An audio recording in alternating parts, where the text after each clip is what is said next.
एक लंबे समय के लॉकडाउन के बाद हम लोग फिर से मिल रहे हैं और चूँकि आपकी आयोग की परीक्षाएं अभी निकट है तो उसमें जो मुख्य टॉपिक है उन्हीं पर हम मुख्यतः डिस्कस करेंगे ताकि आप लोगों को लाभ भी हो जाए और साथ साथ हम लोग उसके ऑब्जेक्टिव क्वेश्चन को भी सॉल्व करेंगे और उसके जो मेंस के क्वेश्चन है उस पर भी डिस्कस करेंगे, क्योंकि मेंस के क्वेश्चन भी कभी कभी ऐसा होता है कि ऑब्जेक्टिव फॉर्म में आ जाते हैं। तो हम लोग पहले शुरू करेंगे खगोल की एस्ट्रोनॉमी, और एस्ट्रोनॉमी में आपका टॉपिक है अक्षांश, लैटिट्यूड।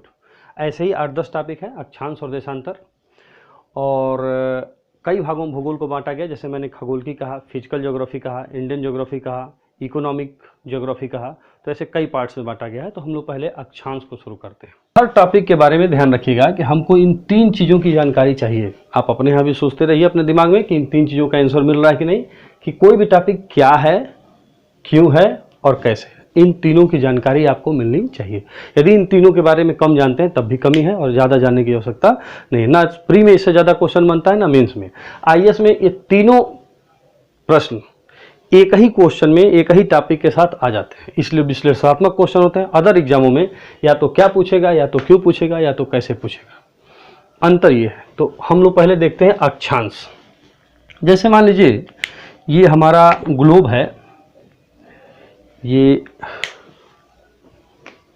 हमारा ग्लोब है, पृथ्वी है, अर्थ है, और अर्थ का ये नॉर्थ पॉइंट है, नॉर्थ एक्सिस, और ये साउथ एक्सिस, साउथ एक्सिस, और ये हो गया नॉर्थ एक्सिस। ये वे 2 पॉइंट हैं जिस पर पृथ्वी घूम रही है, ठीक है। और हमको देखना है अक्षांश। तो अक्षांश इस ग्लोब पर इस तरह से ऐसी रेखा होती है, ऐसे इस तरह से रेखा खींची होती है, क्षैतिज रेखा है। और देखा जाए, जैसे मान लीजिए मैं कलाई में देख रहा हूँ ये मोरी बंधा हुआ है, तो पूरे ये वृत्त का निर्माण कर रहा है। तो उसी तरह ये भी सोचिए पृथ्वी पर वृत्त का निर्माण करती है। हम देख सकते हैं, जैसे मान लीजिए आप क्रिकेट की बॉल देखिए, क्रिकेट की बॉल पर सिलाई होती है, तो जो वो सिलाई होती है क्रिकेट की बॉल पे, तो उसी तरह ये अक्षांश रेखाएं भी ऐसे ही खींची होती हैं। तो देखने से ही समझ में आ रहा है कि अक्षांश जो रेखा है वह एक क्षैतिज रेखा है और वृत्ताकार रेखा है। लेकिन प्रश्न एक और आपके सामने आता है कि मैप पर दी गई जितनी भी जानकारियां हैं वह वास्तविक धरातल पर दिखती है। यदि कहा जा रहा है ऑस्ट्रेलिया है तो ऑस्ट्रेलिया कहीं कहीं है, यदि कहा जा रहा है एवरेस्ट पर्वत है तो है, जाएंगे तो एवरेस्ट पर्वत दिखाई भी देगा। गंगा यमुना का संगम इलाहाबाद में है तो दिखाई देगा। थार मरुस्थल रेगिस्तान राजस्थान में है तो राजस्थान जाने पे दिखाई देगा। लेकिन क्या पृथ्वी पर कहीं अक्षांश और देशांतर रेखाएं भी दिखाई देती हैं? तो ये क्लियर होगा कि ये रेखाएं दिखाई नहीं देती हैं। तो इसका मतलब कि अक्षांश रेखा एक काल्पनिक रेखा है, काल्पनिक रेखा है, इमेजिनरी लाइन है। दूसरी चीज क्या दिख रही है? ये क्षैतिज है, यानी हॉरिजॉन्टल लाइन है। तो दूसरा हम देख सकते हैं कि जो अक्षांश है यह क्षैतिज रेखा है, क्षैतिज रेखा है, और यह एक सर्किल यानी वृत्त का निर्माण करती है। तो यह वृत्ताकार है,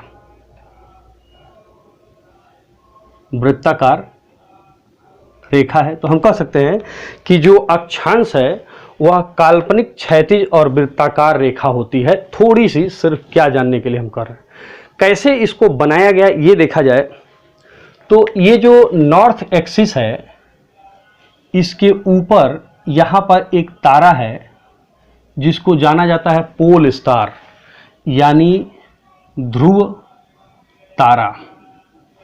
और ध्रुव तारा यहाँ खड़े व्यक्ति को ऐसे दिखाई देगा 90 डिग्री के एंगल पर, इसलिए इसको कहा गया 90 डिग्री का अक्षांश।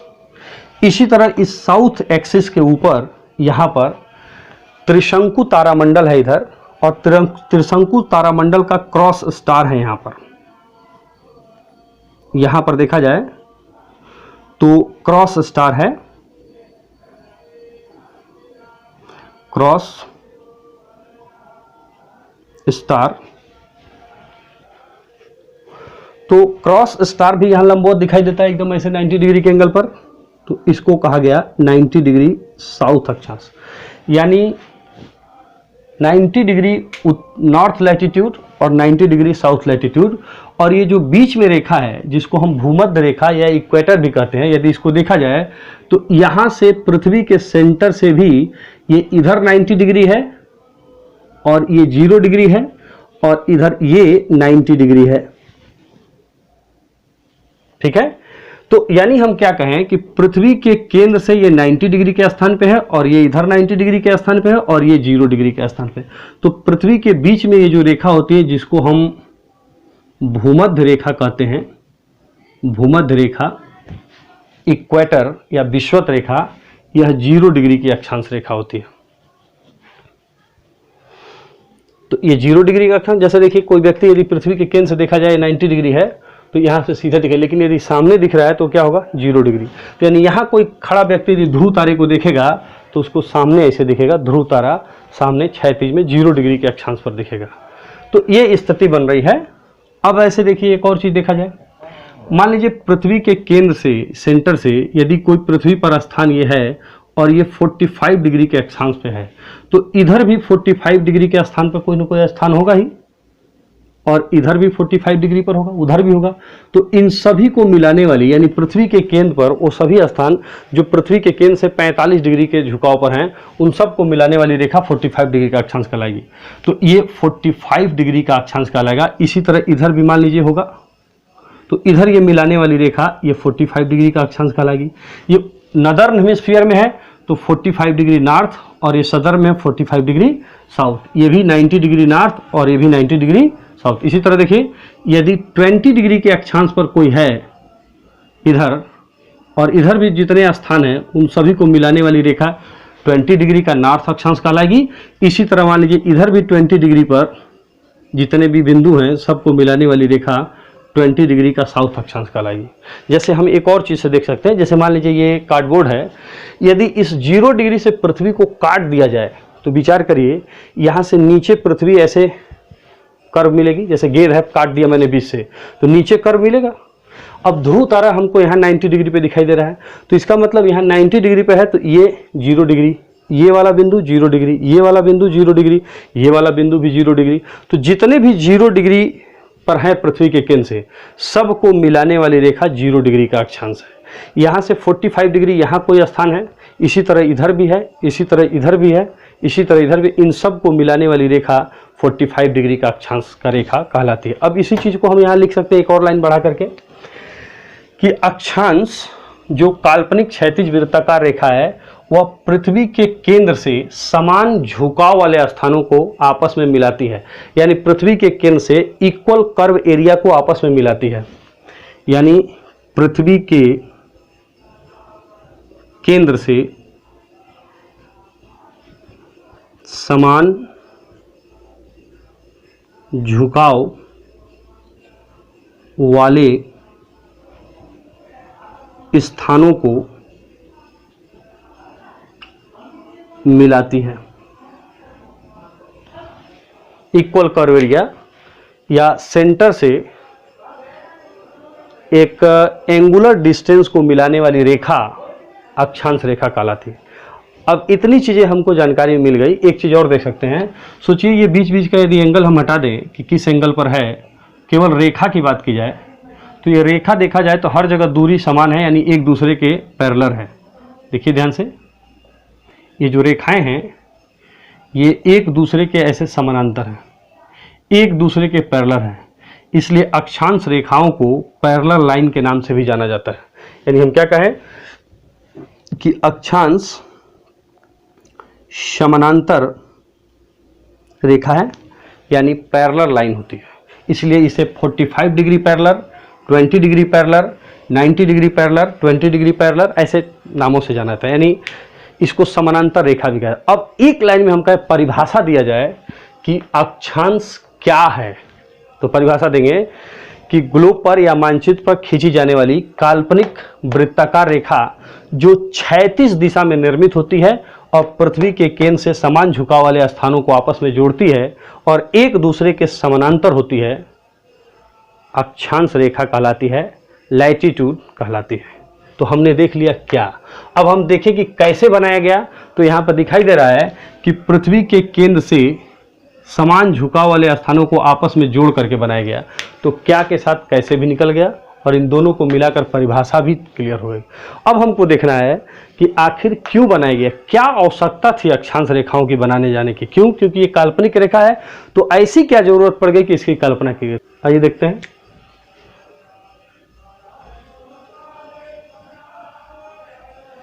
देखिए, ये ग्लोब है, ये नॉर्थ एक्सिस है, यानी 90 डिग्री का ये अक्षांश है, और ये आपका साउथ एक्सिस है, 90 डिग्री साउथ अक्षांश है। और ये मैंने कहा कि बीच में ये 0 डिग्री का अक्षांश है, 0 डिग्री। और इस 0 डिग्री को कहा जाता है भूमध्य रेखा या विषुवत रेखा। इसको हम इक्वेटर भी कह सकते हैं, इक्वेटर के नाम से भी जानते हैं। और अक्षांश में जितना भी अक्षांश है वो सब वृत्ताकार रेखा है, और सभी वृत्तों में सबसे बड़ा वृत्त है, इसलिए इसको लार्ज सर्किल या बृहद वृत्त भी कहते हैं।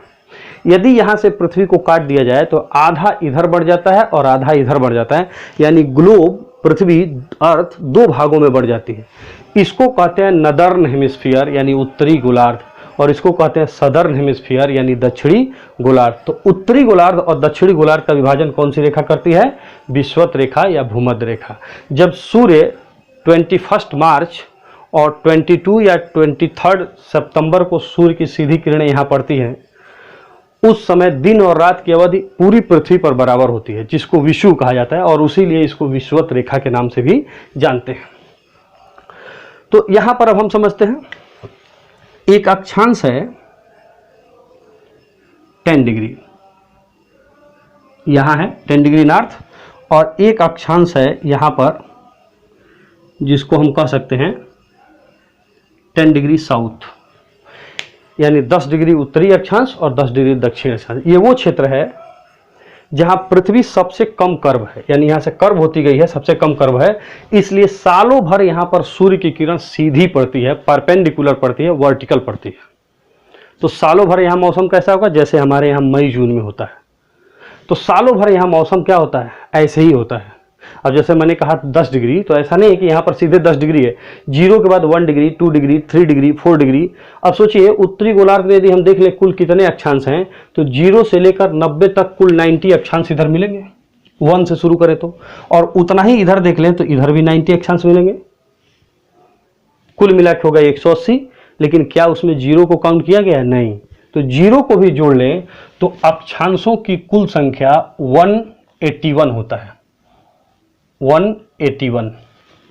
90 उत्तरी गोलार्ध में, 90 दक्षिणी गोलार्ध में, और 0 को भी ले लिया जाए तो 181 अक्षांश पृथ्वी पर पाए थे। लेकिन एक प्रश्न यहां पर और है कि यदि देखा जाए सभी अक्षांश रेखा की तरह हैं या वृत्त की तरह हैं, सभी अक्षांश से वृत्ताकार हैं, लेकिन विचार करिए क्या ये 90 डिग्री अक्षांश भी वृत्त होगा या बिंदु होगा? तो उत्तर मिलेगा कि 90 डिग्री नॉर्थ अक्षांश और 90 डिग्री साउथ अक्षांश ये रेखा की तरह नहीं है, बिंदु की तरह है। तो 181 में 2 ऐसे अक्षांश हैं जो बिंदु की तरह हैं, तो यानी हम कह सकते हैं बाकी शेष 179 रेखा की तरह है। यानी अक्षांश रेखाओं की संख्या 179, अक्षांश बिंदुओं की संख्या 2 हो गई, और कुल अक्षांशों की संख्या 181 हो गई। तो उसी में हमने यहाँ पे लिखा कि एक ये 10 डिग्री है और एक ये 10 डिग्री है, इसके बीच में सालों भर सूर्य की किरण सीधी पड़ती है। सोचिए यदि सालों भर सूर्य की किरण यदि सीधी पड़ती हो तो हमेशा मौसम गर्म रहेगा, कभी वहाँ जाड़े का मौसम नहीं आता है। और वहाँ की स्थिति ये है कि प्रतिदिन दोपहर बाद से शाम तक वर्षा होती रहती है। सोचिए यदि दिन भर खूब तेज तापमान है तो वाष्पोत्सर्जन की दर ज़्यादा होगी, यानी वेपोरेशन की दर ज़्यादा होगी, तो क्लाउड यानी बादल भी ज़्यादा बनेंगे, और बादल ज़्यादा बनेंगे तो रेनफॉल यानी वर्षा भी क्या होगी? ज़्यादा होगी। यहाँ डेली दोपहर बाद से शाम तक वर्षा होती रहती है, इसे 4 बजे वाली वर्षा का भी क्षेत्र कहा जाता है। और इस जोन को जोन को, क्षेत्र को हम कहते हैं विषुवत रेखीय क्षेत्र। विषुवत रेखीय क्षेत्र यानी इक्वेटोरियल जोन। Equatorial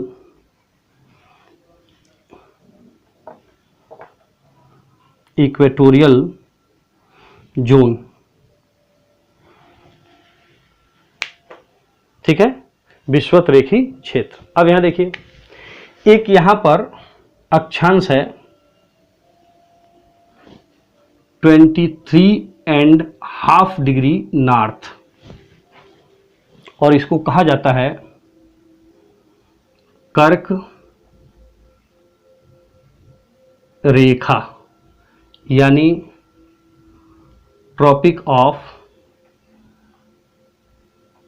cancer. इसी तरह दक्षिण गोलार्ध में 23.5 डिग्री साउथ लैटिट्यूड को मकर रेखा कहते हैं। मकर रेखा यानी ट्रॉपिक ऑफ कैप्रिकॉर्न, मकर रेखा। अब प्रश्न दो उठता है इसमें। पहली बात, ये कर्क रेखा क्या है, मकर रेखा क्या है। दूसरा है ये यहीं पर क्यों है। जैसे देखिए 181 अक्षांश हमने अभी काउंट कराया आपको कि यहाँ 0 से लेकर आगे 90 अक्षांश यहाँ मिलेंगे, 1 2 3 4 5 6 7 8 ऐसे करके 90, उसी तरह 90 इधर मिले। क्या ये 1 2 3 4 जो हम काउंट किए 90 अक्षांश, क्या उसमें किसी को आधा काउंट किया गया था? 23.5 हाफ तो किसी को काउंट नहीं किया गया था। तो यहाँ सब प्रश्न ये उठता है कि आखिर 23 पर ही क्यों, 23 के बाद 23.5 क्यों बनाया गया, यहाँ पर भी क्यों बनाया गया, ये यहीं पर क्यों है। तो देखिए, पृथ्वी को हमने एकदम सीधा बना दिया है, जबकि आप पढ़े होंगे कि पृथ्वी सीधी नहीं है, पृथ्वी झुकी हुई है। पृथ्वी कैसी है? झुकी हुई है, 23.5 डिग्री झुकी है। लेकिन ये झुके हुए पे दो प्रश्न हैं। जैसे विचार करिए, ये ग्लोब है और हम यहाँ पर ऐसे, ये सीधा है और ये ऐसे सीधा हम देख रहे हैं, तो नॉर्थ पोल यहाँ न होकर नॉर्थ पोल यहाँ पर है और साउथ पोल यहाँ पर है। ये पृथ्वी झुक गई, ये पृथ्वी झुक गई, नॉर्थ पोल साउथ पोल। तो यहाँ पे हम क्या देखते हैं कि ये डिग्री 23.5 है, ये डिग्री 23.5 है, लेकिन यहाँ पर देखा जाए तो 66.5 है। यानी पृथ्वी क्या है, अपने लंबवत यानी वर्टिकल एक्सिस से 23.5 झुकी हुई है, लेकिन अपने इस हॉरिजॉन्टल एक्सिस से देखा जाए तो ये 66.5 डिग्री के झुकाव पर है। यानी एक्सिस से 23.5 डिग्री और पैरेलल से या अपने ऑर्बिट प्लेन पर, कक्षा तल पर, वो 66.5 डिग्री के झुकाव पर है। तो ये दोनों चीज़ों को ध्यान रखिएगा। अब इस झुकाव से पृथ्वी पर क्या हो जाता है, इस चीज़ को आइए हम लोग देखते हैं। इस 23.5 डिग्री के झुकाव को हम लोग देखें। जैसे मान लीजिए यहाँ पर सूर्य है, ये सन है और ये पृथ्वी चक्कर लगा रही है, इसका अर्थ जो है सर का रिवोल्यूशन कर रही है, परिक्रमा कर रही है। तो यहाँ अर्थ है और ये ऐसे झुकी हुई है, ये नॉर्थ पोल हो गया और ये साउथ पोल हो गया। ये 0 डिग्री के एक्सिस 0 डिग्री है पैरेलल, और ये कर्क रेखा, मकर रेखा। अब सोचिए सूर्य की सीधी किरणें इस समय कहाँ पड़ रही हैं, मकर रेखा पर। यही पृथ्वी जब चक्कर लगाते हुए इस साइड आएगी और इधर भी ऐसे ही झुकी रहेगी, ये कर्क रेखा, ये मकर रेखा। अब देखा जाए तो सूर्य की सीधी किरणें कहाँ पहुंच रही हैं, कर्क रेखा पर। यानी हम ये कहें कि पृथ्वी जो सूर्य की परिक्रमा कर रही है, क्योंकि सूर्य की किरण तो 0 डिग्री पर ही लंबवत होती है, लेकिन झुके होने और परिक्रमा करने के कारण ये सूर्य उत्तरायण होकर कर्क रेखा तक जाता है। यानी उसकी सीधी किरणें उत्तर की ओर बढ़ती हैं और अधिकतम कर्क रेखा तक जाती हैं, फिर रिटर्न होकर विषुवत रेखा पर आती हैं और पहुंच जाती हैं मकर रेखा पर, फिर ऐसे होकर फिर पहुंचती हैं कर्क रेखा पर। फिर यानी सूर्य की सीधी किरणें कभी भी कर्क रेखा के बाहर नहीं जाएगी और ना ही मकर रेखा के बाहर जाएगी। तो कर्क और मकर रेखा क्या हो गई? सूर्य के सीधी किरणों की सीमा रेखा हो गई। हम कह सकते हैं कि 23.5 डिग्री नॉर्थ लैटिट्यूड को हम ट्रॉपिक ऑफ कैंसर कहते हैं, इसी तरह 23.5 डिग्री साउथ लैटिट्यूड को ट्रॉपिक ऑफ कैप्रिकॉर्न कहते हैं। और ये दोनों क्या है? सूर्य के वर्टिकल रेज की बाउंड्री है, सीमा रेखा है, सूर्य के सीधी किरणों की सीमा रेखा है। और ये भी कह सकते हैं कि ये जो क्षेत्र है, पूरा एरिया है, इसी बीच में साल भर में कम से कम एक बार सीधी किरण जरूर पड़ेगी। क्यों? क्योंकि सीधी किरण यदि यहां है तो इसका मतलब यहां तिरछी किरण है, और सीधी किरण यदि यहां है तो इसका मतलब यहां तिरछी किरण है। लेकिन इस विषुवत रेखी क्षेत्र में सालों भर सीधा है, तो यह जो एरिया है, इस एरिया में साल भर में एक बार सीधी किरण जरूर पड़ेगी। और ऐसे ही क्षेत्र को जहां कम से कम एक बार सीधी किरण जरूर पड़ती है, उसको कहा जाता है टॉरिड जोन या उष्ण कटिबंधीय क्षेत्र। उष्ण कटिबंधीय क्षेत्र यानी टोरिड जोन, उष्ण कटिबंधीय क्षेत्र कहते हैं। इसी तरह ध्यान दीजिए, एक यहां पर एक्सिस है, सॉरी एक्सिस नहीं, यहां पर एक रेखा है 66.5 डिग्री नॉर्थ अक्षांश की रेखा है, जिसको हम आर्कटिक वृत्त कहते हैं। आर्कटिक वृत्त, आर्कटिक सर्किल के नाम से जानते हैं।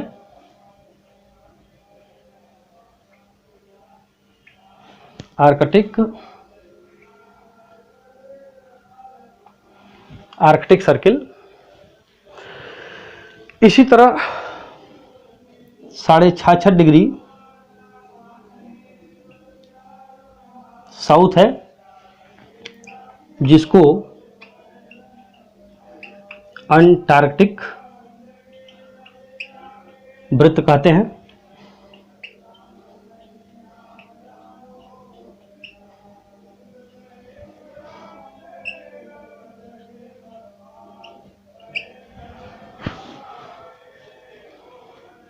Antarctic circle. अब सोचिए क्या है, इसको हम देख रहे थे दोनों को कि सूर्य के सीधी किरणों की सीमा रेखा है। यदि ये सीमा रेखा तो इसका मतलब इसके इधर किरणें जो जाएंगी वो कैसे जाएंगी? तिरछी, बिल्कुल सीधा वर्टिकल नहीं होगा, तिरछी किरण पड़ेगी। और जहां पर ये तिरछी किरणें पड़ती हैं उसको कहा जाता है शीतोष्ण